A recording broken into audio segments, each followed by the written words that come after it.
based on my own experience. So, ini guys is, ang experience ko is, sumakit yung ulo ko. 3 days na.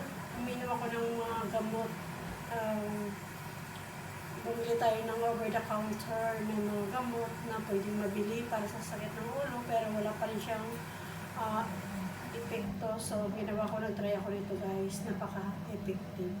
So, yun guys, I hope so nakatulong.